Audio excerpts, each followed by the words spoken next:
आज हम लोग कार्बन कंपोजिशन रजिस्टर पढ़ने वाले हैं। ठीक है, कल की क्लास में हमने क्या पढ़ा कि रजिस्टर्स जो होते हैं, ठीक है, रजिस्टर्स जो होते हैं ये पैसिव कंपोनेंट्स है। कल हम लोगों ने नया चैप्टर स्टार्ट किया था जिसका नाम था स्टडी ऑफ कंपोनेंट। उसमें हमने क्या देखा था कि कंपोनेंट जो होते हैं वो दो टाइप के होते हैं, एक होते हैं एक्टिव कंपोनेंट और दूसरे होते हैं पैसिव कंपोनेंट।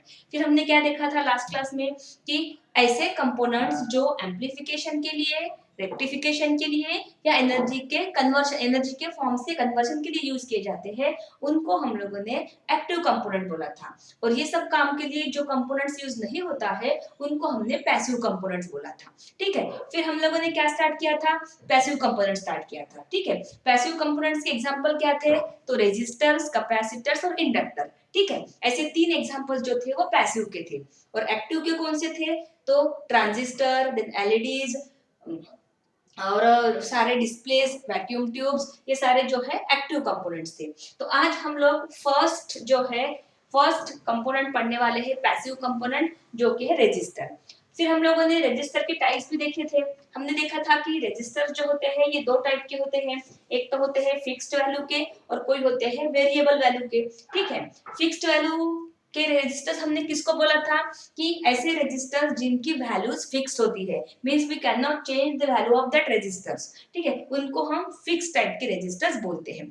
उसके बाद हमने वेरिएबल रेजिस्टर्स किसको बोला था कि ऐसे रेजिस्टर्स जिनकी वैल्यू हम लोग मिनिमम से मैक्सिमम क्या कर सकते हैं, वेरी कर सकते हैं, उनको हमने वेरिएबल रेजिस्टर बोला था। राइट, आज हम लोग वेरिएबल रजिस्टर का पहला जो टाइप है इसको बोलते हैं कार्बन कंपोजिशन रजिस्टर, ये पढ़ने वाले हैं। ठीक है, अब यहाँ पे जो डायग्राम ड्रॉ करके दी हुई है ये इंटरनल स्ट्रक्चर है। पर्टिकुलर रजिस्टर जो है वो अंदर से कैसे दिखता है ये उसका डायग्राम है। तो इसको हम लोग internal structure of carbon composition register भी बोल सकते हैं। ये रजिस्टर सभी लोगों ने देखा हुआ है। तुम लोगों ने 9th में, 10th में या 11th में भी लैब में एक छोटा सा ऐसा रजिस्टर जिसपे कलर के बैंड्स होते हैं वो हम देखा होगा। या बहुत सारे इलेक्ट्रॉनिक डिवाइसेस तुमने अगर खोल के देखे होंगे तो उसमें भी तुमने ऐसे कलर कोड वाले रजिस्टर्स देखे होंगे। तो उन कलर कोड वाले रजिस्टर को ही कार्बन कंपोजिशन रजिस्टर्स बोलते हैं। ठीक है, अब हम लोग देखेंगे कि ये कैसे वर्क करता है। तो सबसे पहले अगर तुमको कोई बोलता है कि कार्बन कंपोजिशन रेजिस्टर्स के लिए नोट लिखो है, कार्बन कंपोजिशन रेजिस्टर्स क्या होते हैं, तो सबसे पहला पॉइंट बताना है कि कार्बन कंपोजिशन रेजिस्टर जो है these are the fix type of resistor. ये कैसे होते हैं, फिक्स टाइप के रेजिस्टर्स होते हैं। Means what, means we can not change the value of that resistor. जितनी वैल्यू उसकी आएगी, कैलकुलेटेड हो या फिर वहां पे लिखी हुई हो, उतनी ही वो फिक्स रहेगी, हम लोग उसकी वैल्यू में चेंजेस नहीं कर सकते। तो पहला पॉइंट हम क्या बोलेंगे कि carbon composition resistors are fix type of resistor. ठीक है, उसके बाद देखो, अब इसका नाम है कार्बन कंपोजिशन रजिस्टर। ठीक है, अब इसमें कार्बन जो है ये क्या होता है, कार्बन का नाम क्या है, तो इसमें अंदर जो दिख रहा है देखो यहाँ पे, अंदर यहाँ पे कार्बन कंपोजिशन एलिमेंट लिखा हुआ है। तो ये कार्बन कंपोजिशन एलिमेंट क्या होता है, तो इसके अंदर जो मटेरियल होता है वो कार्बन या फिर ग्राफाइट का ग्रैनुलर पाउडर होता है। ठीक है, ग्रैनुलर पाउडर मतलब क्या, वो ग्रैनुल के फॉर्म में होता है, दाने दाने होते हैं ना छोटे छोटे, उस फॉर्म में यहाँ पे कार्बन या फिर ग्राफाइट का पाउडर होता है, इसलिए इसको कार्बन कंपोजिशन रजिस्टर बोलते हैं। ठीक है, कार्बन कंपोजिशन रजिस्टर क्यों बोलेंगे, बिकॉज कार्बन कंपोजिशन एलिमेंट जो होते हैं या इसके अंदर जो मटेरियल भरा हुआ रहता है it is a carbon, granular form of carbon और ग्राफाइट। ठीक है, उसके बाद देन ये जो है अगर हमको मार्केट से इसको परचेस करना रहा, हमको अगर लेना रहा तो इसकी वैल्यू रहेंगी। जैसे कल हम लोगों ने बोला था कि रेजिस्टर जो होते हैं इसकी वैल्यू जो होती है वो रेजिस्टेंस होती है, जो कि हम किस में बोलते हैं, ओहम में बोलते हैं। तो मार्केट से अगर हमको रेजिस्टर लेना रहा ये, तो हमको ओहम के फॉर्म में बोला बताना पड़ेगा उनको। तो ये जो कार्बन कंपोजिशन रेजिस्टर्स होते हैं ये होते हैं मिनिमम 1 ओहम से लेके 20 मेगा ओहम तक। ठीक है, ये जो होते हैं कार्बन कंपोजिशन रेजिस्टर्स मार्केट में मिनिमम 1 ओहम से अवेलेबल है, तो maximum we can purchase the carbon composition resistor of value 20 mega ohm. 1 से 20 मेगा ओहम तक हम लोग मार्केट से इसको मार्केट से परचेज कर सकते हैं। ठीक है, उसके बाद जो है ये कार्बन कंपोजिशन रजिस्टर जो है, इसको देखो ये एक्सियल लीड लिखा हुआ है, दिख रहा है सभी को। तो सबसे पहला पॉइंट जो है, इसको दो लीड रहती है, तुम लोग उसको लीड बोल सकते हो, उसको लेग बोल सकते हो, उसको टर्मिनल भी बोल सकते हो। तो ये जो लीड दिखाई गई है यहाँ पे, इसको नाम क्या दिया है, एक्सियल लीड दिया हुआ है, ठीक है। Why they are known as an axial lead, because they come straight out from its end. मतलब ये जो है, इनको एक्सियल लीड क्यों बोल रहे हैं, क्योंकि एक्सिस से होके सीधे स्ट्रेट आ रही है, ठीक है। तो इसको दो लीड रहती है, लीड कैसी है, एक्सियल टाइप की है, क्यों, क्योंकि वो एक्सिस से होके स्ट्रेट आ रही है, ठीक है। अब देखो इसके बाद जो है, ये ऊपर जो दिख रहा है सिरेमिक ट्यूब, ये जो पूरा मटेरियल है, ये जो पूरा पैक दिख रहा है प्लास्टिक के केस में, ठीक है। ये जो कार्बन कंपोजिशन मेटर जो है, या कार्बन कंपोजिशन एलिमेंट जो होता है, ये पूरा एलिमेंट जो है वो प्लास्टिक के केस में एनक्लोज रहता है। इसलिए मैकेनिकल स्ट्रेंथ उसकी बढ़ने के लिए, इंसुलेशन के लिए भी हम लोग बोल सकते हैं, ठीक है ना। तो ये जो पूरा ये दिख रहा है, ये वाला ऊपर का पार्ट जो है, ये क्या है, ये ऊपर का जो कवरिंग दिख रहा है हमको, ये ऊपर का कवरिंग, या जिसको हम लोग बोल सकते हैं कि this resistor element is enclose, this resistor element is enclose in the plastic case. This carbon composition element is enclose in a plastic case, किस लिए, for insulation and mechanical strength, ठीक है। तो उसके बाद जो है, ये इसका सिर्फ कंस्ट्रक्शन हो गया, राइट। तो अभी इसके बारे में हमने क्या क्या पढ़ा, कि first point, carbon composition register जो होते हैं, it is a fixed type of resistors, means we cannot change the value of that resistor, right, first point. Then they are available in available in the market from 1 ohm to 20 mega ohm. Market में अगर हमको इसको purchase करना रहा, तो ये minimum कितने value के अवेलेबल है, 1 ओहम के, तो maximum we can purchase 20 mega ohm, right. Then the types of the lead are axial type. Why? Because they come straight from the axis. Axis से होके निकलती है, स्ट्रेट निकलती है, तो ये एक्सियल टाइप की लीड हो गई, राइट। इसके बाद हमने क्या देखा, कि यहाँ पे जो दिख रहा है कार्बन कंपोजिशन एलिमेंट, ये क्या होता है, it is a granular form of carbon और ग्राफाइट। फिर ये पूरा जो एलिमेंट होता है, ये ऐसे प्लास्टिक के केस में क्या रहेगा, एनक्लोज रहेगा, किस लिए, फॉर इंसुलेशन और for the mechanical strength, right. ये हो गया कार्बन कंपोजिशन रेजिस्टर का इंटरनल स्ट्रक्चर या इंटरनल कंस्ट्रक्शन हम लोग बोल सकते हैं। अब हम लोग देखेंगे कि इसकी वैल्यू जो है कैसे हम लोग फाइंड आउट करेंगे। देखो ये जो कार्बन कंपोजिशन रेजिस्टर होता है, इस रेजिस्टर पे कहीं पे भी तुमको रेजिस्टेंस की वैल्यू लिखी नहीं मिलेगी, तुमको सिर्फ वहां पे कलर्स के अलग अलग बैंड दिखेंगे। तो उन बैंड से ही हमको आइडेंटिफाई करना है कि what is the value of that resistor, ठीक है। तो हर जो कलर जो होता है, हर कलर की अपनी वैल्यू होती है। तो सबसे पहले हम लोग देखेंगे कि कौन से कलर की वैल्यू क्या होती है, ठीक है, जिसको कार्बन कंपोजिशन बैंड बोलते हैं, राइट।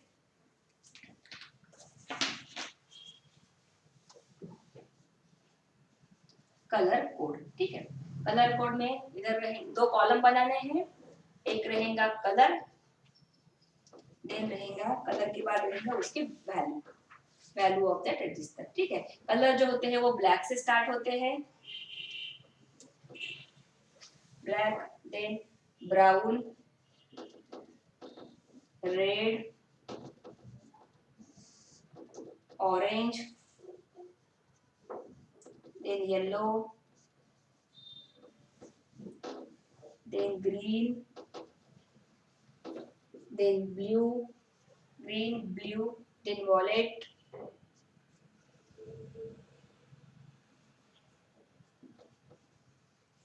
उसके बाद रेड के बाद ग्रे एंड व्हाइट,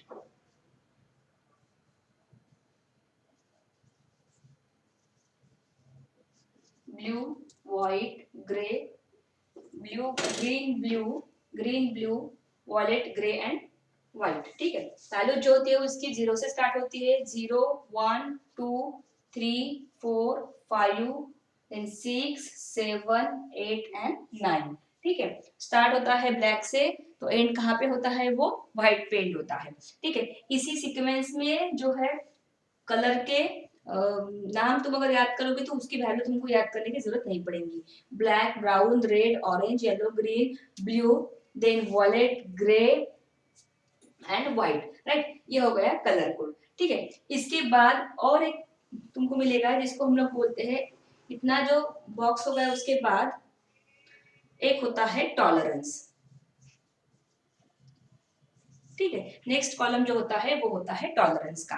अब टॉलरेंस जो होता है वो होता है एक तो गोल्ड के लिए, दूसरा होता है सिल्वर के लिए, और तीसरा होता है नो कलर, मतलब कोई भी कलर नहीं रहेगा तो।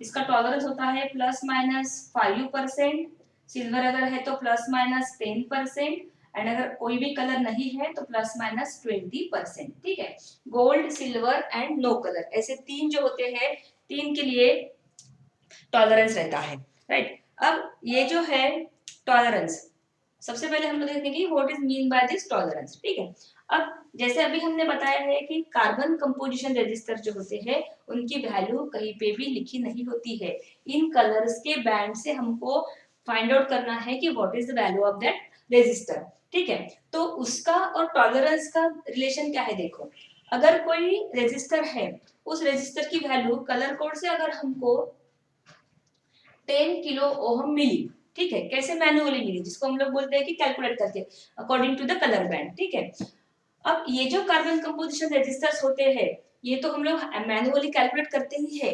अगर ये नहीं होता है तो हमारे पास मल्टीमीटर नाम का एक डिवाइस होता है, उस डिवाइस से we can check the value of given register.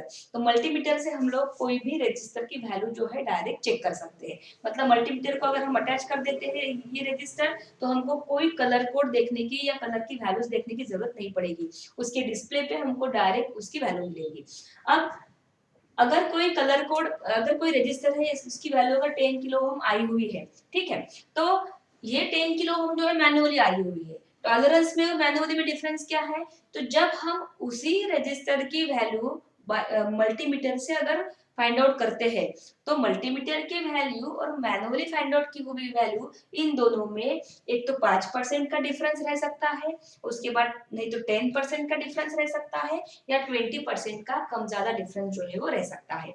मतलब मैनुअली अगर 10 किलो ओम आया तो मल्टीमीटर से अगर हम चेक करते हैं तो हो सकता है 10 किलो ओम का 10% कम भी दिखा सकता है मल्टीमीटर, या ज्यादा भी दिखा सकता है, या 20% या 5%, जो कलर बैंड रहेगा उसके अकॉर्डिंग जो है इन दोनों के वैल्यूज में जो है डिफरेंस आएगा। तो इस डिफरेंस को क्या बोलते हैं, टॉलरेंस बोलते हैं। अभी हम लोगों ने इसकी वैल्यू कैसे फाइंड आउट करते हैं वो नहीं देखा हुआ है, जब हम लोग वो कैलकुलेट करेंगे तो तुमको समझ में आएगा कि गोल्ड है तो कितना परसेंट डिफरेंस रहेगा, सिल्वर है तो कैसे 10% आएगा, और अगर कोई भी कलर नहीं है तो 20% का डिफरेंस कैसे आएगा। ठीक है, तो ये हो गया कार्बन कंपोजिशन रजिस्टर, इसको तुम लोग राइट डाउन कर सकते हो, नहीं तो स्क्रीनशॉट भी निकाल सकते हो। उसके बाद हम लोग देखेंगे अभी कि कैसे कोई भी रजिस्टर जो होता है उसकी वैल्यू मैन्युअली फाइंड आउट करते हैं। ठीक है, हम लोग एग्जांपल लेंगे अभी एक,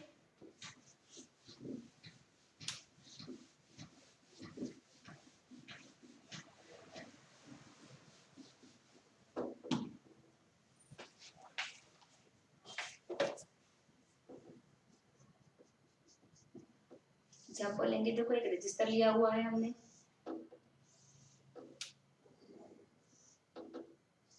ये कोई एक रजिस्टर है, उसमें हम लोगों ने बैंड ड्रॉ किए हुए हैं।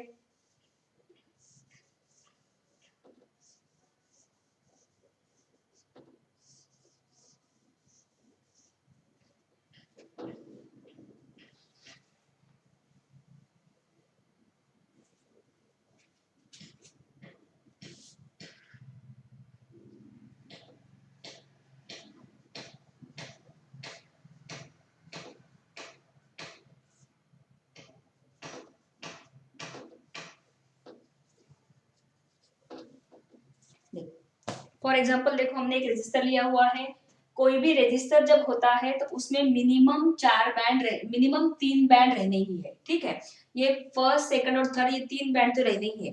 फोर्थ वाला जो रहता है, फोर्थ बैंड इंडिकेट्स टॉलरेंस, ये चौथा जो बैंड होता है ये क्या इंडिकेट करता है, ये टॉलरेंस इंडिकेट करेगा। अब जैसे अभी हम लोगों ने टॉलरेंस के टेबल में देखा था कि यहाँ पे एक तो गोल्ड रहेगा, नहीं तो सिल्वर रहेगा, नहीं तो कलर रहेगा ही नहीं। ठीक है, तो गोल्ड या सिल्वर रहता है तो 4 बैंड हो जाएंगे और कलर नहीं रहता है तो 3 बैंड रहेंगे। इसीलिए कार्बन कंपोजिशन रजिस्टर पे मिनिमम 3 बैंड तो रहेंगे ही रहेंगे। ठीक है, अब यहाँ पे हमने एक रजिस्टर लिया हुआ है जिसका फर्स्ट कलर बैंड जो है ये फर्स्ट, सेकंड और थर्ड, ये फोर्थ है।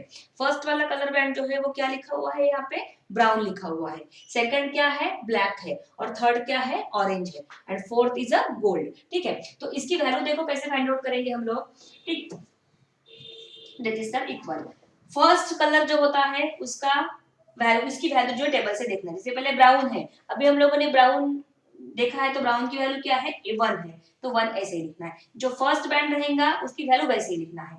नाउ सेकंड क्या है, सेकंड ब्लैक है, तो ब्लैक की वैल्यू क्या थी, 0 थी, तो वो साइड में लिखना है। मतलब पहले दो जो बैंड होते हैं which indicates the value of that register in ohm, ये पहले दो जो बैंड होते हैं उसकी वैल्यू एज इट इज लिखना है, वो इंडिकेट करते हैं कि उसकी वैल्यू ओम में कितनी है। तो ये ब्राउन 1, ब्लैक 0, 10 हो गया।